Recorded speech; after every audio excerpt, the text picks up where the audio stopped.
Justin, how does a kid from Kellyton, Alabama, become a devoted Yankees fan? Surprised you got that Kellington right. What do most Good people? job. What's the mistake usually? What do people up here say? Up here is Kellyton. They actually like sound it all out. You know, back south, man, we put everything together. Crunch it together. So Kellyton. I got some street cred in Kellyton for doing There that. you go. There you go. I became a Yankee fan through my father, who was a huge Yankee fan. You know, one of the highlights of me being here was him getting the opportunity to come to a Yankee game, watch batting practice, meet Derek Jeter, and a lot of other guys too. You know, my favorite player is a Yankee. I never got the opportunity to see him play live. Thurman Munson. The only reason I fell in love with Thurman was because my dad used to record games, and as a kid, you know, I used to watch him with him. You know, games. I don't know how far back, but you know, I got the opportunity to watch him and just fell in love with how Thurman played the game, and kind of did research on him and found out about his story. And you know, I just always kind of liked him a lot. What was your father like as a fan? What was he pointing out to you? What did he like about the Yankees? Was it specific players? Was it the way they played the game? Yeah, I think just like the way they play the game. I think for him, my dad's real clean cut, laced, straight to the point type of guy, and you know, that's what you kind of think of when you think of the Yankee franchise. And I think that's what, you know, attracted him to it the most. I think, you know, everyone loves a winner. Obviously, growing up in Alabama, we didn't have you know, a team. Atlanta didn't start getting pretty good until, you know, the '90s with the, you know, Glavine, Maddox, all those guys. So by that time, it was too late. My dad was obviously ingrained in the Yankee, you know, history, and that's pretty much it. I think he just loved the way that they went about their business and played the game. You go to Notre Dame, you get drafted by the Giants, you sign and you play here. Football is your focus, but a perk and a fringe benefit now is your favorite team is right in your backyard. And how much have you taken advantage of that? You're at the stadium a lot. Well, you know, this year I haven't been able to do as much because, you know, I just had my second son, and you know, that has kind of kept me at the house a lot. But in previous years, man, I've made as much as, you know, 40 home games in certain years, and you know, that's kind of declined now as, you know, the job at the house is a lot more focal, and my wife really would be upset with me if I went to that many games. But, you know, once the season kind of rolls around, I try to get more involved. Obviously, they're always in the independent race, and they're always, the games in, you know, September are always exciting. So that, you know, that's normally the month that I get, you know, most of my games in nowadays. Football, basketball, and baseball. You played all three in high school. What happened in baseball? What were you like as a baseball player? Why didn't you take baseball anywhere beyond high school? Well, I mean, obvious reasons. You're a great football player, but I want to ask you about baseball. Well, I stopped playing baseball because I got moved to first base, and the game kind of got boring. But the reason why I got moved to first base is because I hung a slider and got slapped the ball literally right past my ear. And you know, football and basketball was going, you know, great at that time. So my coach was like, you know, let's get him out of there. And you know, from that point, I just, you know, kind of, my dad and his first love was baseball, kind of told me, like, you might want to start, you know, trying to specialize in something. And you know, obviously, growing up, man, in Alabama, it's not much to do, so you kind of are attracted to sports, and you try to play. You know, everybody I grew up with played everything. I mean, if you brought a racquetball out, we would try to play that too. So once I got a little older in 10th, 11th, 12th grade, I kind of said, you know what, I'm going to try to focus on football and basketball along, and obviously grades. And that kind of, you know, weeded baseball out. Now that I'm looking at all these guaranteed contracts, I might have made a mistake. But, you know, I still love the game. I still, you know, throw the ball around with my son in the yard, and, you know, it's something I still try my best to, you know, keep updated on. Now, I know what you're like as a football player and as a defensive end. I've seen you play in Super Bowls. You've got 2 Super Bowl rings, a couple of sacks in each Super Bowl. What were you like as a baseball player? Give me a current player who you would have been like. Who was Justin Tuck if he was in Major League Baseball right now? Well, I'm left-handed, so I would love to say, you know, a Ken Griffey Jr. type, but I was not that polished. Now, does it have to be a left-handed player? Pick somebody who's, I mean, Ryan Howard. Could you have been a Ryan Howard in that mold? I love Ryan. Subway, eat fresh. I wouldn't have struck out as much as I was more of a. You're a contact guy, line yeah, drive I mean, hitter? I really was. As big as I was, I didn't really get because I grew up watching my dad play, and he another one of his favorite players was Tony Gwynn. So it's all about, a double is a whole lot better than, one double is a whole lot better than, or two doubles are a whole lot better than a home run and a strikeout. That's how he looked at it. So, for me, man, it was all about trying to figure out, hit the gaps. But, I had a little power. I didn't play it long enough to develop my swing. I think as a kid, I think everybody has them, but I had a lot of holes in my swing at that point in time. But, I see myself as the progression, and hopefully, if I'd have played the game, I'd have been like wanted to be like the Ken Griffey Jr. type, left hand. I still even hold a bat kind of like him. That's an excellent scouting report right there on yourself. It's honest. You talked about some holes in your swing. Man. I mean, you're giving us the nitty gritty here. I couldn't hit the curve, man. The curve just, anything straight, man. It was trouble. That curve kind of, got me all up front. You've mentioned your dad a few times, and I did some research, and I read one thing about your father, that the house you grew up in, he built by himself, by hand. Mm-hmm. How much did that work ethic and that perseverance trickle down to you and what you've accomplished in your career? I think a lot. I mean, obviously being from, I call it the sticks, but being from the country, man, you got to have a work ethic. You got to, we was always out. We had a lot of land, and my dad, farmed the land. We cut grass. We was always outside. I always tell people, if you saw I wish I had a picture of my sisters. I got 5 of them. They're all light-skinned because, they were working in the house, or they going to school and things like that. In the summertime, we outside in the hot. And I tell them that's the reason why I'm so dark. Because I stayed outside. Well, it was playing sports, doing work in the yard. My granddad had a pig farm, had mules and cows, all types of stuff. I was always outside doing something. So, you see that from your father, and not as a young kid, you didn't know no better. You didn't really appreciate it. You didn't get the gist of it. But now, as a father myself now, that's something that I want to instill in my kids, regardless if they never touch a lawnmower, which they will. But, if they're businessmen, they grew up in the city, I want them to have that work ethic in everything they do. If they were a street sweeper, I want them to be the best street sweeper. It's just something that is kind of embedded in us. And, it's funny because my dad looks at me now because, I got landscaping at my house and things like that. And he was like, boy, he's changed. Because he thought you should be doing that work, right? No question. And I've tried to do things for my dad. He's like, nope. He told me if I built him a house, he's gonna burn it down. He's just one of those guys, man. It's all about.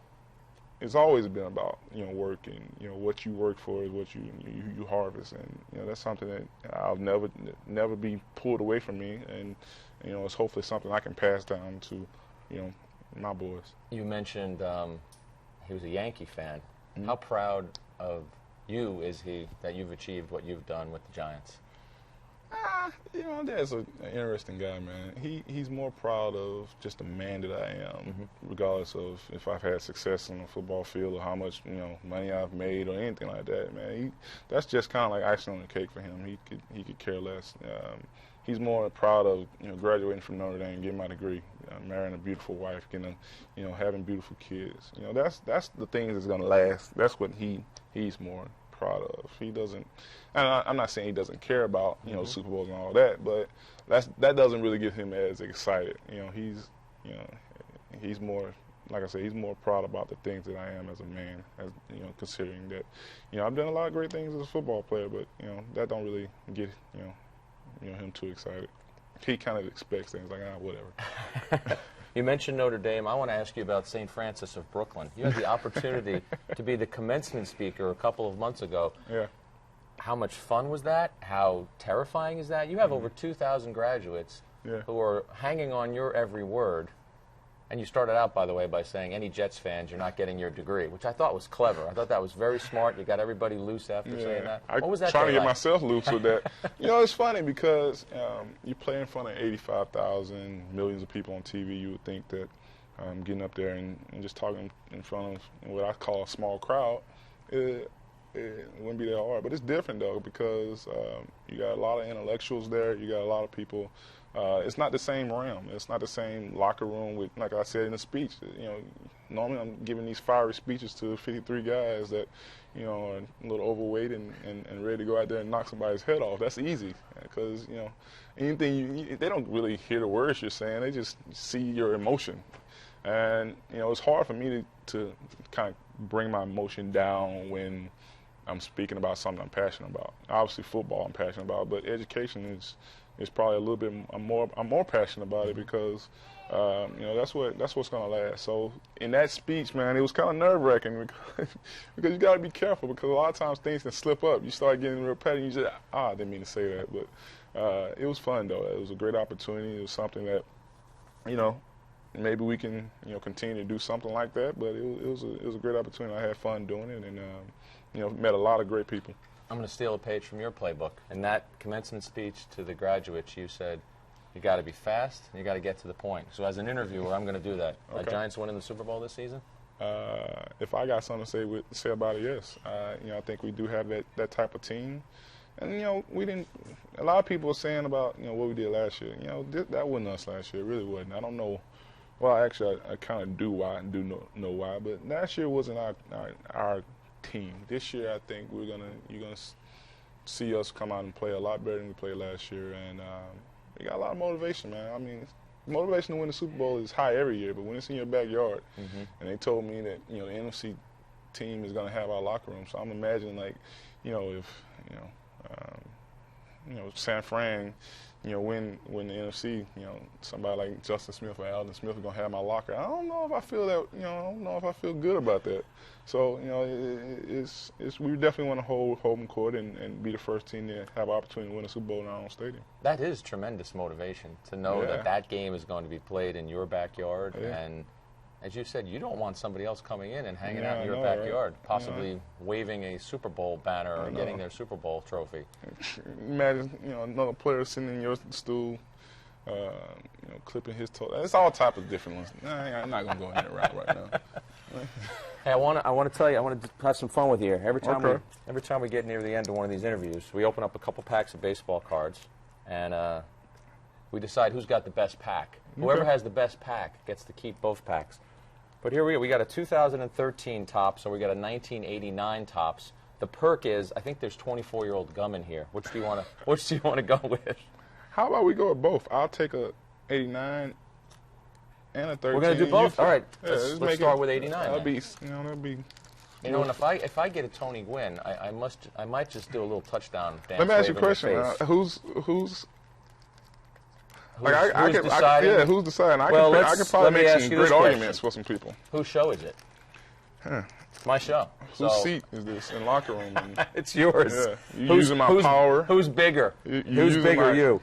You're right. That is a old, you know what? It's going to be a spirited debate. Yeah, we got a lot of. We got some 24-year-old gum. No. I'm advising you not to eat it. Yeah, I'm gonna say if you want to lose some weight, that'll be that'll get your digestive system going right there. Huh? All right, I got to get. Oh wait, this is a good start right here. Bo Jackson.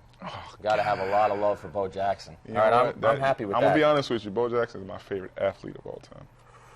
You know what? Depending on how the rest of this goes, his 30 for 30 was unbelievable. It was very. And he's good. A Bama boy. I might let you have this, depending on how the rest of this goes. I don't know if I can even compete with that. Let's see. I don't even want to. I'm scared to flip these over though. Okay, Mark Parent. Bo Jackson's my best so far.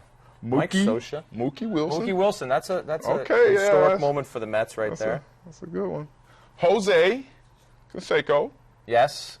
Accomplished career. In the A's. But star-crossed post-career. I understand.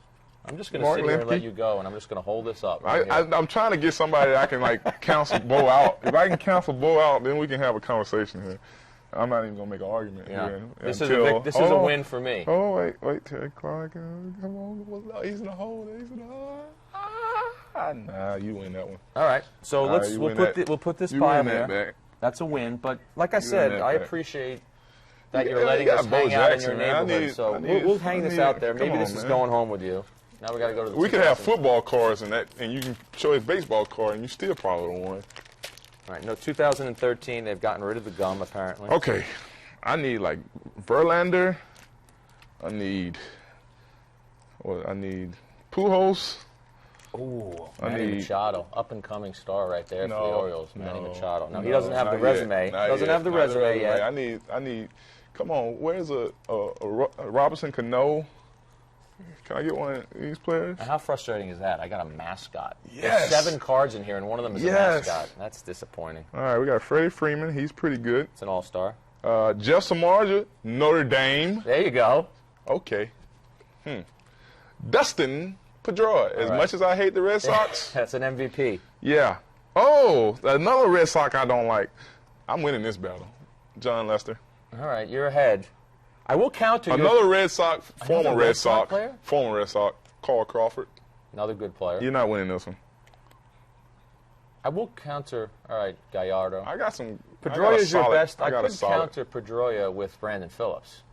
Yeah. Glove-wise, Yeah. they're comparable. Pedroia is a better offensive player. But my 2 best are Aroldis Chapman, Brandon Phillips, and then my up-and-comer is Manny Machado. I think Let me see Pedroia what I wins got. it. So I got Pedroia, Carl Crawford, who had a down year, but he's starting to, he's coming back. He has a, I think Justin Masterson, Justin Marge is a strikeout guy this year. This is I might you're win winning this one. I think overall, you probably beat me with the bow because the first pack it was kind of like a domination. You kind of dominated me. I did this dominate pack you. I won, but you kind of. Could we say that like I almost came in and sacked you? Could we say that? We wouldn't. Because I would never play quarterback.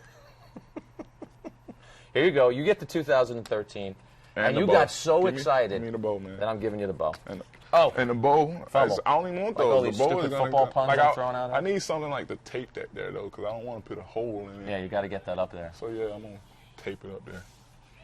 Bo Jackson people. Awesome, Justin. Thanks for the time, man. My Thanks pleasure, for hanging man. out Thanks with for us. having me. It was Appreciate it. fun. It's fun. Go Giants.